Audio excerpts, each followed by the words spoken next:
Now, as we celebrate Filipino Food Month this April, we take a look at how excellent Filipino chefs tell the story of the Filipino food around the world. We're checking out the Filipino food scene all the way to the Sin City, Las Vegas. And this time, what happens in Vegas doesn't stay in Vegas. Filipino restaurant owners Walbert, Castillo, and Monica Blanco joins us via Zoom to talk more about it. It's a beautiful day, Walbert and Monica. Good evening over there. Good evening, good morning. Hello po. How are you? Good. Now, Kamusta po? Monica, they're daring us to do this whole segment in Tagalog. I'm not sure how that will go, so we'll stick. Pwede. Just kidding. Oh, I was like, oh, she's Pwede na, game. she's game. Okay, you know what? Let's try the first question Oh, no. in Tagalog, okay? Let's try this. So, oh my gosh, I can't do it anymore. Mahal na mahal ko yung ginagawa nyo with the mga pagkain of the Filipino cuisine. So, can you tell me about the upcoming event, the Isang Kusina that you guys are holding over there? It turned into a Tagalog accent, not Tagalog anymore. It's okay. It's hard to switch. I know my nose is bleeding. But I'll let Walbert kind of explain the beginnings and the origins of Isang Kusina. Yeah, so thank you so much for having us. So Isang Kusina is going to take place next week, Monday, April 14th, where we're bringing together 6 Filipino chefs across the country to collaborate under Isang Kusina. And so it's so exciting because it's Filipino Food Month. This will kick things off in Las Vegas. We have such a slew of activities coming your way, but this is an opportunity to push Filipino food forward in the diaspora. It's exciting because a lot of these chefs, they come from various backgrounds, different regions across the Philippines and different areas of the US. So for them to come down, create a prefix 6-course menu, given their passion and the culinary space, it's so exciting. Yeah, first of all, I want to apologize for my partner. I don't know why she was so excited. But then let's go first to, I want to go back to Monica here because I'm just looking at all the stuff that you put out, the content, especially when it comes to Filipino food. And a lot of it does involve really exploring the heritage and not just in one area. You go up and down. You're exploring food from Mindanao, you're exploring food from different regions. Just could you give us a bit of a background of how this started for the both of you in general, and why is it so important to share this type of heritage in almost a storytelling way that you guys do? I know you called me out, but I'm gonna kick it to Walbert since he is the founder. He is the founder of Istorya, but I am a champion of his whole story. All right, sorry about that. Yeah, Walbert, can you go ahead? I'll take it for that, yeah. No worries. So I think our origin Istorya starts about 4 years ago. I traveled to the Philippines to retrace my ancestral roots with my cousins. All of us from the US, we traveled to Mindanao, where my mom is from, and we essentially retraced our grandma's journey of life. She had passed away the year before, so it was really us navigating through all the different places that she had lived across her livelihood. And so what ended up happening was we ended up in Osami City, where my great-grandparents are currently buried. We found our great-grandmother's tombstone, but we couldn't find our great-grandfather's. And so we had to catch a flight to Cebu, but something was telling me to stop. We were in the process of searching for our great-grandfather's grave, but something inside of me told me to stop. And so I took a collective breath, I paused, and I found a bamboo stick and I started digging. And then I found the top of his tombstone. Oh, wow. After digging that out in Osamis. And what's really crazy is that for me, that story was, our heritage isn't always hidden. It's been there this whole time. And so a lot of us Filipino Americans, I'm a second generation Filipino American, same with Monica, we all feel so disconnected by our Filipino roots. And for something like that to have happened to me, it was an awakening call. It made me realize, after I learned about my own origin story, I was like, why not tell the origin story of our people? Because that's how I'll be proud of who we are and how we are as a community. So I thought, Okay, I come from a storytelling background. My culinary knowledge is very limited, but I love being able to put the two together, right? I'm passionate about storytelling. I love Filipino food and culture. So why not bring that into a shared space? So then Istorya was born. And Okay. so what we did is, yeah, it's just focusing on all the different chapters of Philippine history through this complex timeline. Every dinner series we do focuses on a different chapter in Philippine history. In this event, Isang Kusina, right? Yeah. You know, when people talk about Filipino food, they think ube, adobo, as mentioned a while ago, right? But little do they know that Filipino food actually has a lot of regional layers. Like you go from Luzon, Visayas, Mindanao, we have different dishes with different textures, different tastes. So it's not just about, you know, lumpia or pancit or adobo. In this event that you are putting up, how does this cover, or what do you call this? How does this cover the whole diversity of Filipino food? I think the answer is also in that question itself, right? Like the whole menu does represent three different, you know, chapters in our timeline of Philippine culinary history. And you know, we're divided. We say all the time we're 7,641 islands apart. That also means that our food, like you said, there's a lot of layers. There's regional differences through, you know, the ingredients that are available to us, through even the stories that come along with it that help shape what the food looks like. And so the current menu for Isang Kusina is representative of origins, which is pre-colonial. Binondo, Chinoy food and Chinese influences, and then Sulu, the food of Muslim Mindanao. And since Walbert started Istorya, we were really able to bring the community together through, you know, informing them and empowering them with our own research, with the stories that we learned from historians based in the Philippines, from culinary experts based in the Philippines. You know, Monica, I love what you guys mentioned a while ago, especially when you talk about when Walbert talked about rediscovering the heritage, because I don't think a lot of people, at least here based at home, realize that Filipino Americans in particular are actually looking for traces of the history or the heritage that connects them to the Philippines, and a lot of them find it through food. How has the Filipino community in Las Vegas in particular, or wherever you do end up in, respond to these types of menus, these types of stories, that it goes beyond the basic what we say, the basic Filipino food that we always talk about, or that goes viral from time to time? So as a second-gen Filipino American, I've always felt disconnected by my roots, as I had mentioned earlier. And this is very common amongst Filipinos in the diaspora. We have found that by opening our doors through the lens of Filipino history and food, we are increasing awareness, and we are providing that extension. We're giving them that nudge, the same nudge that I had as I was in the cemetery with my great-grandparents. And you know, making me realize that our heritage is there. It just needs that gentle nudge. And so we're here to do that. We're here to provide people that bamboo stick and bring them on this culinary journey that is our Istorya. And I think as a guest, you know, I attended an Istorya dinner first as a guest. I didn't understand, you know, what I was walking into when I first went to the dinner, but it's the power of storytelling, right? Like I think Filipinos and all of us, our ancestors, oral tradition is very important to, you know, understanding, preserving our history. And it didn't feel like a history lesson, you know, when I was sitting at the dinner. It really felt like, you know, everything was, you know, very intentional with the way that Istorya was, you know, sharing our story, the history.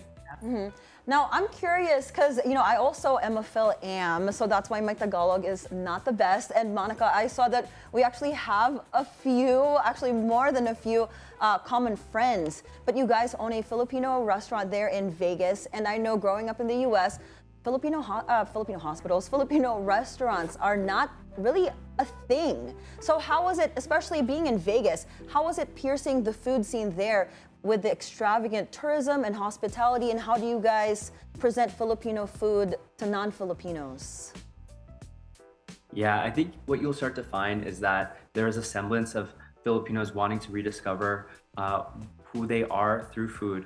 A lot of that is lost, right? But I think for the most part, Vegas has a hodgepodge of all of these Filipino establishments that are mom and pop, very very traditional in a sense of pika pika, your carinderia.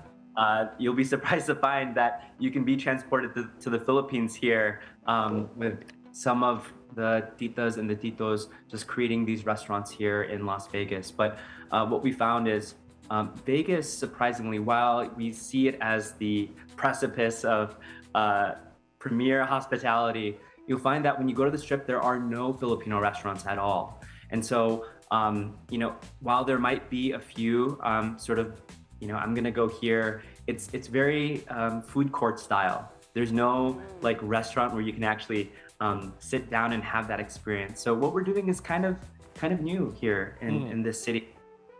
Which is really exciting because a lot of other cities like LA, New York, Chicago, they've had that momentum, and you see it through their lenses. But Vegas hasn't really caught up yet, surprisingly. Let's talk about, or let's put the spotlight on your menu at Istorya. Are there any dishes that surprised you that, foreigners found, wow, this is so good, and you didn't expect that at all? The entire menu. Well, since each dinner series has a different menu that represents that period in time, I think you'll find different responses depending on which pop-up series it is. But I would say more significantly, our Sulu dinner series had it reminded us of why we do what we do. Do you want to explain kind of what happened? Yeah. So based on the videos that you're seeing here, our team traveled to Mindanao, specifically Tawi-Tawi and Zamboanga, to learn from the culture bearers and the community.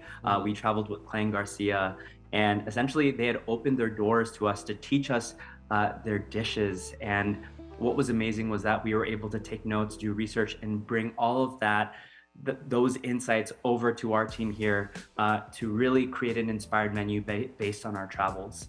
And so what better way to provide a voice for the Muslim Filipino community than to show them ourselves. So we filmed a documentary while we were there, and while you're having this 12-dish tasting menu, you're seeing and you're hearing from the people that are making these dishes. And so it's an experience. We do food and we do documentary film at the same time. But to speak to the question about, the menu and the food and responses so far, there were two people that are very important and significant to us, one being Armida and the second being Jovan. So Armida first learned about Istorya through, Walbert promoting the event.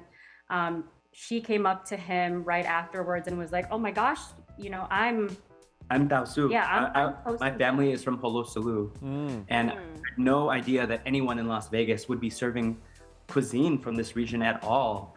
And so, it like snowballed. Yeah, you can really see that it was very empowering for her to see her culture, her identity, and the nuances of it as well represented through our dinner. But one of the amazing things that we had done too is we were able to buy the pamapa itum. It consists of siunug lahing, which is burnt coconut, and that's primarily used for two key dishes in this region called pianggang manok and tiola itum. So what we did was we brought these ingredients to Las Vegas, and we were able to serve these dishes. We were able to provide a new sense of depth beyond dinuguan, right? They're like, oh, this is blackened, is this dinuguan? They're like, no, it's totally different. Yeah. And so I think that was the surprise factor that, we're more than, ube, adobo, but we're more than dinuguan. Yes, so much more. Yeah, what you guys there. are doing with the Filipino food scene over there in Vegas is just amazing with all the sensory experiences. But I want to go back and talk about your upcoming event, the Isang Kusina. You mentioned earlier there's going to be 6 Filipino chefs. So can you tell us who those 6 Filipino chefs will be? Because I'm so curious. Yeah, definitely. We're gonna go line, down the list. Our first chef that we're featuring is Kimmy McIntosh from Milkfish Bake Shop, and she's actually a local here to Las Vegas. She was actually nominated as the 2024 James Beard semifinalist for Outstanding Pastry Chef and Baker. I have a cheat sheet to my right, so I'm sorry if I'm That's okay. yeah, Walbert. We definitely don't want to get anything wrong here. But the next chef that we have is Harold Villarosa. Harold started out as a dishwasher in McDonald's and rose to fame in the culinary scene as he worked in Noma in Denmark. And so he currently works at a restaurant called Oko in Austin, but he was named NY1's New Yorker of the Week. And he starred on Vice's Munchies, Bon Appetit, and he also starred in Food Network's Barbecue Crawl. Wow. Yes. And then we have another local who is the executive chef of Momofuku Las Vegas. And he landed Momofuku at Las Vegas Review's top 100 restaurants. His name is James Bailey. Mm-hmm. Yeah, it's really exciting to see that caliber. James also worked at Noma as well in Denmark, but Harold and James didn't actually coincide their experience with one another. So it's really exciting to see that overlap though. The next chef is Monique Febes, or Febesi. She owns a restaurant called Tarts de Febis in Oakland, California in the Bay. And she was nominated this year for James Beard Award, semi-finalist for Outstanding Pastry Chef or Baker. And she was featured in Top Chef as well as Food Network as well, where she won an episode. All right, well, sorry, go ahead. We have 2 more. more. And Oh yeah, go ahead, sorry, yes. And is a friend of mine too. His name is Josh Espinoza. I'm not sure if you've seen any content from Sampa in LA, but they're absolutely killing it over there. It was the best Filipino restaurant in downtown LA, and then part of Yelp's top 5 Filipino restaurants in LA. And last but not least, Istorya's executive chef, Kat Carlucci. She worked in Napa with culinary school, but she later became the executive sous chef at Momofuku Las Vegas at the Cosmopolitan as well. And with her, along with us, we were able to bring Istorya to winning Best Pop-Up Restaurant in Las Vegas by the Las Vegas Weekly. Well, congratulations on that. And guys, I'm sorry, but we have to wrap things up in just a bit. But before I let you go, personally, I want to ask you, when you talk about retelling the stories from the history of the Philippines through their culinary cuisine, through their craft from the regions, especially from Sulu for Muslim Mindanao. But what story do you want the customers, your audience, to leave with after they experience being in Istorya, hearing your story, and of course, experiencing all this Filipino food, especially with Isang Kusina coming right up? Personally, I want them to leave feeling more connected than they've ever been. Walbert and I both come from the Midwest. We share very similar stories of feeling that disconnection to our identity. And to me, when it comes to what we do, I think food is a portal. Food is a portal to any conversation that you want to have. It's a uniting vessel that we all depend on food to live, right? So it speaks volumes when you can be intentional and connect to more than what's on your plate. Well, Monica, sorry, go ahead, Walbert. Oh, no, sorry. I definitely want to make sure you have a response if anything. Sorry. No. It's just perfect. We're going to leave it at that for the meantime. But of course, you can check them out over on social media as well. They are Las Vegas restaurant owners Walbert Castillo and Monica Blanco. Maraming salamat. Thank you so much for joining us. And honestly, I can't wait to fly to Vegas one time and try some of your food. Yeah, same. All right. Yes, come on over. We'll be gladly to have you. All right. So we got more stories for you.